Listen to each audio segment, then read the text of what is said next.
இந்த படத்துலயும் என்ன ஒரு டயலாக்னா சார், டெல்லி தான் இந்தியாவா அப்படிங்கிற ஒரு கேள்வியை வச்சுட்டு இந்த படத்தோட மிக முக்கியமா ஹீரோ, வில்லன் இவங்க எல்லாரும் என்ன பண்ணிருக்காங்க, இந்த இன்க்ளூடிங் இந்த டைரக்டர் முதல் கொண்டு இப்போ மோடி அவர்கள் வந்து பொங்கலை பயங்கரமா கொண்டாடினாரு.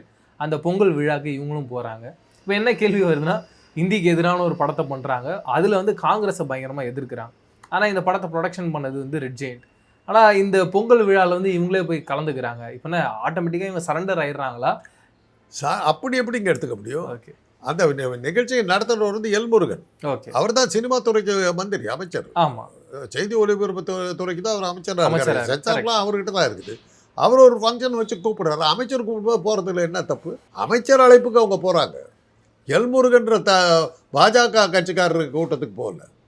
அந்த பிரைம் மினிஸ்டர் வர்றார். செய்தி ஒலிபரப்புத்துறை அமைச்சர் கூட்டத்துக்கு பிரதம மந்திரி வர இவங்க போய் பங்கெடுத்துக்கிறாங்க. அப்படி தான் எடுத்துக்கணும். மோடிங்கிற பாஜக காரர் இல்லை, பிரைம் மினிஸ்டர் ஆஃப் இந்தியா வர்றார்.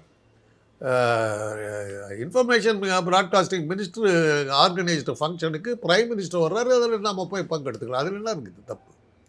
இப்போ சிறந்த படங்களுக்கு விருது வழங்க விழா நடக்குது, பாஜக கொடுக்குது. அதை போய் வாங்கினாக்க பாஜகவோட சரண்டர் ஆகிட்டுங்கன்னு சொல்லுவீங்களா? அது பாஜக அரசாங்கம் கொடுக்குது.